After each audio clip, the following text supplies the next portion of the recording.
Hey guys, I just wanted to explain the tarot reading I did for the world a few days ago. And funnily enough, the first card out was the World, which is this one. It's like completion of a cycle, an ending and a beginning. The next one was the Ten of Swords, which is the Minor Arcana death card, so a small death. So this really looks like a death and a rebirth. So something is totally done. You're knocked out, you're flat on your back, it's completely finished, and something is beginning. And what happens when you're on the floor, if you roll over onto your back, you can look at the stars, which is the next card. This is a card of miracles and healing, and really it's like make a wish, because your wishes are going to come true even though it seems like all hope is lost. This is just the end of a huge cycle and the beginning of something new, and we have the divine on our side. And then we have the Nine of Swords, which came out not only in the Jungian Tarot deck but directly underneath it in the Art Deco deck as well. And these are about taking a last stand. We're battle weary, and this is a test of faith, really. What's happening now? Testing our resilience. This is pushing us to our limits, really. But we're still holding on, we're persevering, we're courageous.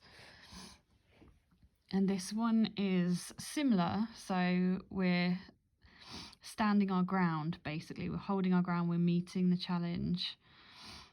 But we do have some opposition, but we're standing up for what's right. And we have the Emperor. He's like the divine masculine. And then underneath him, the Two of Cups, which is the card of love, basically, is the one card in the whole deck which speaks of love the most, I would say. There is the Lovers, but that can also talk about choices.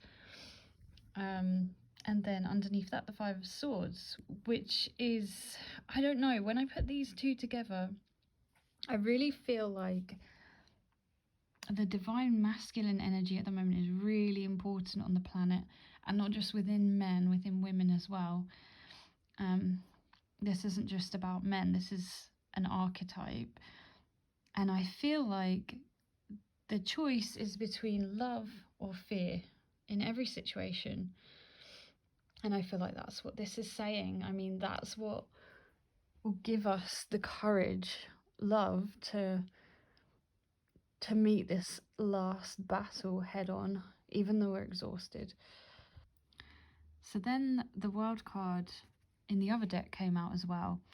This one, it almost looks like she's pregnant, and it made me think that this is symbolic of the new earth and the new timeline, and that we just feel like we're about to burst. Like we're there already, and we're just waiting for the rest of the world to catch up to birth this new beginning. And it's making us restless, which is this energy, mentally restless, curious, which is keeping us researching and wondering. But this card suggests that this is a master work. This is the Eight of Pentacles. You can see her plan, detailed plan laid up there, like an architectural drawing or something. Yeah, this is a masterwork and it can't be rushed, which is kind of annoying sometimes. Well, I'm pretty sure in this case, the Devil card here represents the Cabal. I mean, look, it's all tied up in toilet paper, almost. So this could be all the restrictions placed on us at the moment. Just the deep state in general. This card is all about control and dependency, codependency. Yeah, it's not great. But underneath we've got the Six of Swords, which is making our escape. I mean, look at her. Literally, witches making an escape. She's on her broomstick. And this suggests that we're leaving that behind. We're walking away from this system. And I'm thinking, because of these two cards underneath, the King of Swords and the Chariot, that this escape will happen because of some sort of battle, perhaps a legal battle, justice, something where justice is served. This can be a member of authority, someone quite high up, and it's going to happen pretty swiftly, and we're going to be victorious. So we've got the King and Queen of Pentacles, which was cool how they came out underneath each other. And we have the Strength card. So I don't know necessarily who this represents. It's an earthy energy. It's the most kind of solid and material and stable energy of all the elements. I'm wondering if it is the President and the First Lady, perhaps. If so, they're strong. They're kind of tempering themselves. Perhaps, look how she's holding something close to her chest, like something they've saved for the right time. That's what this feels like to me. Which is kind of validated by this card, the Four of Pentacles, which is about holding on to something, being frugal, prudent. And then we've got the Four of Wands, which is sort of like a celebration. It's a stable foundation.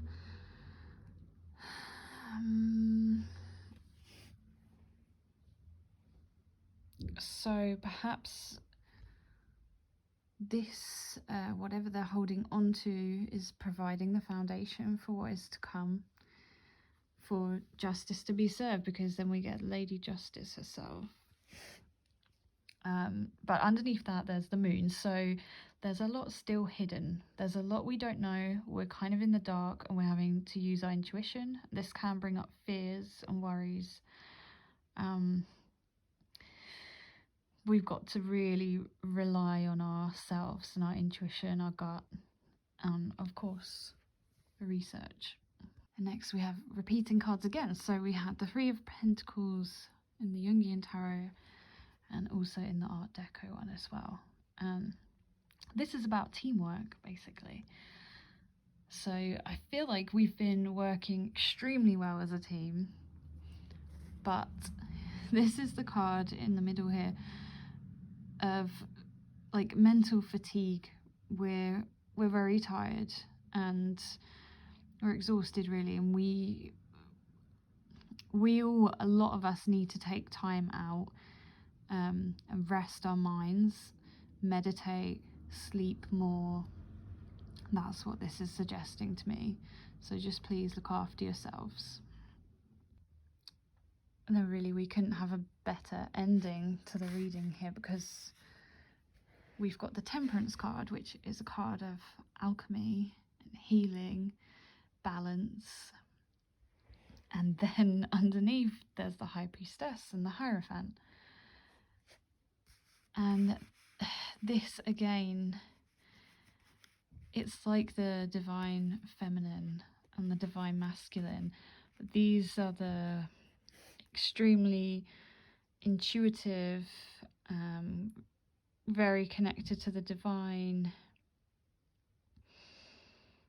Yeah, it feels like I mean, all these three cards together is a balancing of these masculine and feminine energies on a really high level.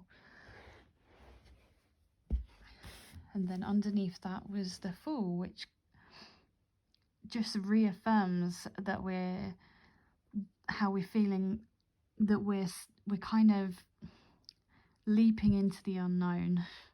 We're kind of in the dark here, but this is something that's never been done before, perhaps. And this word is overused, but this is unprecedented, I think. And we're just having to trust ourselves and just jump and trust that the universe will catch us. This is a brand new beginning. And then it's done it so often in this reading, but the Temperance card came out again, which was the same one as up there. So it's just reaffirming how important balancing these two energies is, the yin and the yang, and the masculine and feminine, dark and the light. And just to reiterate that, we have the minor arcana card of balance as well, the Two of Pentacles. So this is all about alchemy, balancing and merging polarities. And then I'll briefly show you these. We've got gentleness and sanctuary. I feel like this kind of harks back to this card here. We need to be really gentle with ourselves and take time out if we need to, because this is a rebirth, which is kind of what that was saying. And all of this, really.